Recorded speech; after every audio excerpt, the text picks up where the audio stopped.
All right, hey everybody, it's Bridget Lynn Dolgoff. Hey, it looks like may have started at the same place, so let's hope that's true. Hopefully, we're starting at the same place. Anyway, so I just kind of want to read to you the 7 systems of yoga, so that you have kind of just a simple idea. The 7 yoga systems. Let's see. Let me make sure my microphone's okay. As each person is an individual, he or she may choose different paths to the same goal. The goal or the aim of attainment in yoga is self-realization in its highest form. So mind you, this is old. This is, this isn't like, 10,000 years old, but it's a lot older and simple. Basically, there are 7 yoga systems, all of which have the same foundations and the aim toward the same goal. Whichever system you choose to pursue, it is well to know what they all entail. Hatha Yoga. In Sanskrit, the word for hatha means force. The system, therefore, deals with the development of the physical body, and its practice fills the body with life force. Sounds a lot like the shamanism stuff work that I do, huh? Maybe old Hatha Yoga is an energy-filled filler, if it's practiced correctly. In Hatha Yoga, the nerves are released from tension, and the body's vital organs receive the strength through rhythmic breathing and exercises. This does not aim for a person to become a muscle man, but to strengthen the body so it can function at its highest potential. In addition to yogi exercises, the yogi should practice pranayama, controlled breathing, eating proper foods for nutritional purposes, avoid excess in any area of living. Love that. See, easy. Hatha Yoga is not merely a form of building oneself in the physical sense. It also contributes to the benefits to the mind. Now, this is interesting because I've never heard, unless they renamed this one. But I'm going to say this is probably what we call Kundalini Yoga now. But I guess originally it was called Laya Yoga.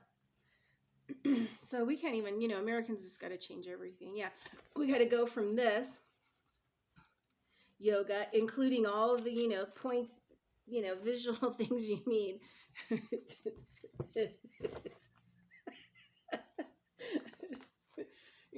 I'm glad that somebody wrote this kind of a book, right? Because it kind of helps to support a lot of emotional stuff and give you ideas on how to build different kinds of practice. But I think with yoga, like with shamanism, the key is to just do it, right? Stop reading about it and do it. Anyway, okay. Laya Yoga. This system of yoga concentrates on the chakras. The term Laya means something latent or hidden, and Laya applies to the quieting or subtlety of the mind, which awakens and directs Kundalini, the inner force. Laya Yoga deals also with auto-suggestion. I thought that was kind of interesting. This system of yoga is not followed by my students outside of its own Eastern culture because it's rather complicated with mystical writings of the ancients. However, it is mentioned here because it does have its place in one of the yogic systems. Mantra yoga.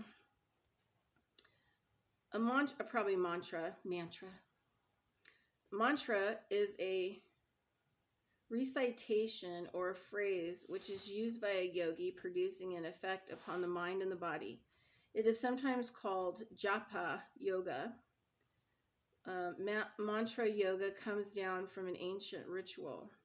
It is felt that mantra gives the mind a strong power over matter, which is achieved through long, continuous spoken words or sounds, which the mantra makers or the mantrakaras originated purely for such purpose. A mantra not only uses a word or a sound which can be translated and understood, sometimes it represents a vibration, such as the word om or and then there's also ung in the Kundalini practices, the ung. Okay, so it says the word om or is the sacred word or mantra used to express God as the source of all vibrations. Mystical om is sounded during the meditation for a purpose of purifying and stimulating the psychic centers of one's personality. Okay. Remind me to talk about the om and the ung at the end if I remember. Okay. Kundalini is widely followed and practiced in India.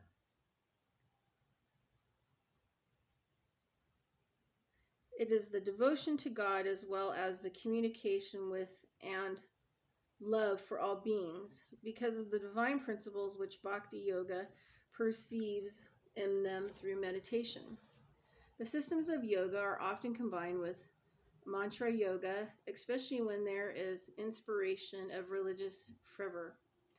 Bhakti Yoga combines with any other system of yoga. It is regarded as the link to the various forms. Bhakti is strongly felt by those who aspire towards highest development of self. Karma Yoga. Yeah, serious. This is the system of yoga wherein one thinks and acts in an unselfish manner. The name is from the Sanskrit krit,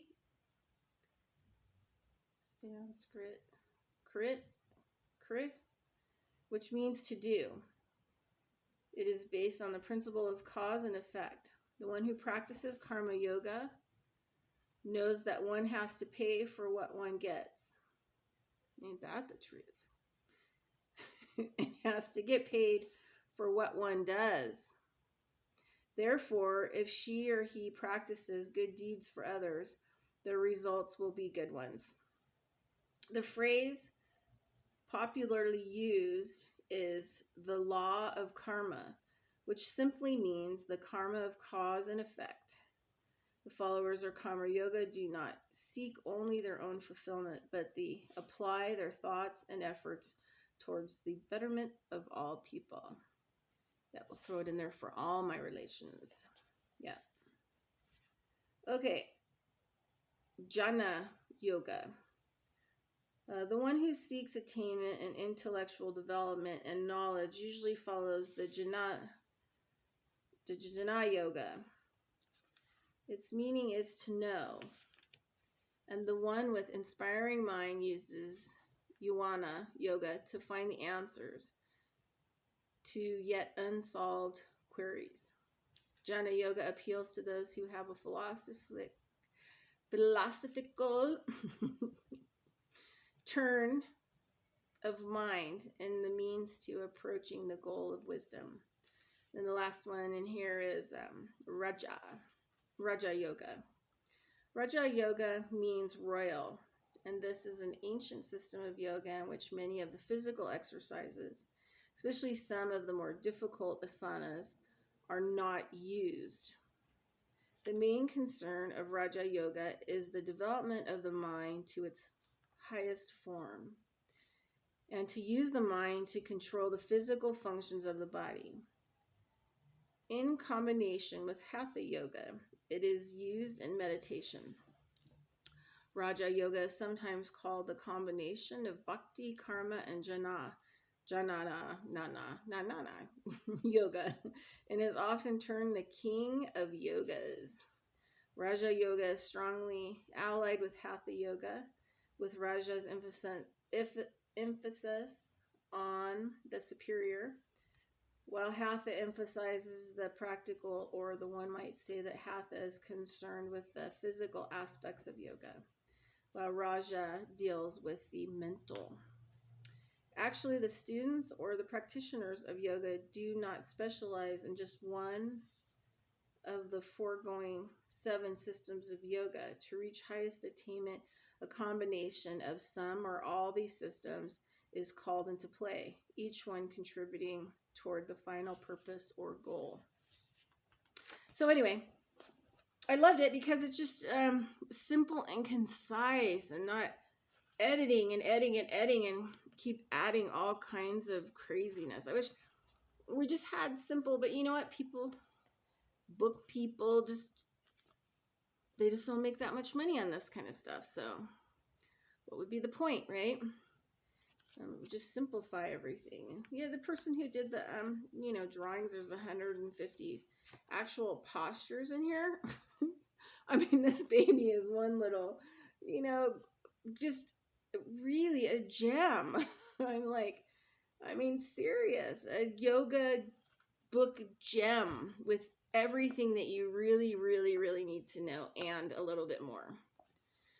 So anyway, so I've just been kind of checking that out. All right, so I've really been kind of working on getting back into yoga. It's been a long time. I used to do a lot of Pilates, little yoga. Now I'm doing a lot of yoga. Finally, I feel like my brain and body is actually working, together pretty good. It took a long time, having cancer and everything. And this foot, this side is still doesn't want to straighten out. And so I've been really working at really walking on it really well. And it's been really mad and kind of popping loose, but it is getting better. It's wrapping its mind around being straight. So right now it's a little kind of mad, but I've got kind of a little perfect little yoga for strength building. So I'm doing some pretty big strength building. So, okay, let's talk about the Om. And I know it's been a while since I've done a video. I've wrote a couple blogs. We just kind of renovating things, updating things, just getting things done that I need to get done. Finishing the last big part of school. So I don't know. The next big cycle starts mid-March. So finishing up that. So yeah, I've just been getting kind of some stuff done and getting some stuff together, and mostly working on physically, working out right now, losing weight, and getting my sexy back. No, I'm just kidding. All right.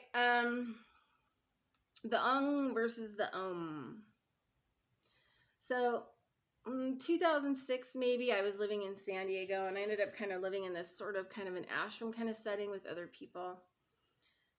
And everybody there was involved with Kundalini yoga. Some of the Kundalini people were also doing this Toltec shamanism healing. I think it's called like Mount Sinai healing or something. So something like that. And then they were also involved with, Sikh stuff. We would call them Sikh, but I hate pronouncing it in the way that's pronounced, just Sikh, because it sounds sick, and I don't want to make them sick. So, but the Sikh kind of movement, so spirituality. So one of the things I learned early on was that the teachers I had originally studied with Yogi Bhajan, now it'd be like 45 years ago. Some of them studied with him in New Mexico on his, kind of homestead. And then some people had studied with him down like in Los Angeles or San Diego. And anyway, and so one of the things that I learned about chanting that was like super helpful was that in America, a lot of these people want to use this Om kind of a thing. And in their traditions, you know, and what they taught, especially as women, were that women, if you want to manifest things in your reality, you want to create your own reality, you have to birth it through. So Om is not going to do that for you. You know, you have to birth it into this reality, right? Conception and all the, you know, creation and conception and birth, and you know, those are really important concepts, even if you just take them to an energy level. So, and one teacher said that, you know, Om makes you isolate yourself. It's a very male, it's a pretty stringent male god. And, you know, in some of the native people circles doing traditional, you know, ceremony stuff, you know, sometimes the lodges will be super hot because the men, you know, need more. They need to be dial in more. They need to purify more. They need to work harder, you know, for it. Where women's sweats will be less hot because, you know, we're having periods. We're having, you know, all these other things. We're constantly clearing and shifting, you know, with our hormones and everything else, which makes us just way more receptive and intuitive. So there's a lot of these kind of sort of similar concepts. But so when you're chanting the Om, you're seeking isolation, vows of poverty, walking away from your family and everything that you know, money, clothing, into like isolation.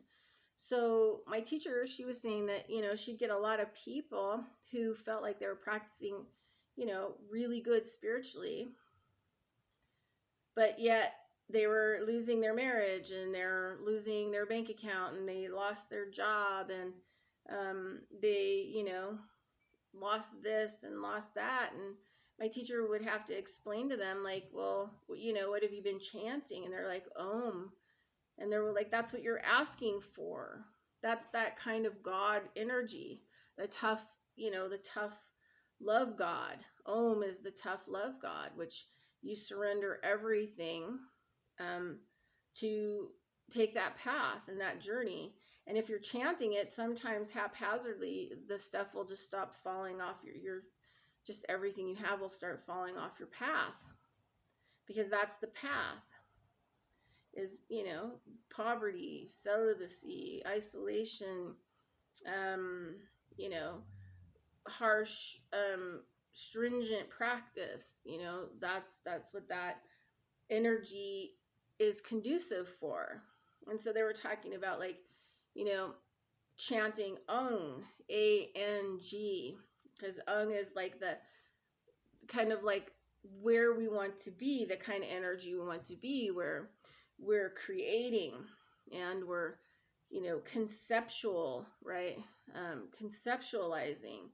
So, you know, and then, you know, like birthing it all out. So whether we're physically going through the process, we can emotionally go through that process, we can mentally go through that process, and we can physically go through that process. So for me, I would much rather chant like and you like hear it like namo, you know, and those types of chants, you know, that we would do with the on the front. But I'd much rather chant that, because then I'm using my power of creation and also conceptualizing, and then being able to birth it out into my reality, especially if it doesn't exist, right? So I can create it through I can take it away, or I can create it by the different kinds of things that I'm practicing mentally, emotionally, physically, or spiritually, right? So we have to be really careful. And, you know, sometimes there are a lot of people, I'm different. I always went for the traditional end. I went for the end where it was so traditional that most people would walk away because they couldn't have even like possibly endured. But that's where I went to. I went to like traditional. I want to do it traditionally the right way. So That's kind of important for me, which I think energetically makes the difference because you're going to the root. So, but anyway, so that's all I've got for you. Just a little talk about yoga and just kind of, help you out. But anyway, have a great day. Talk to you later. Bridget Lynn Dolgoff, Conscious of Economics and Urban Farm Project. Bye.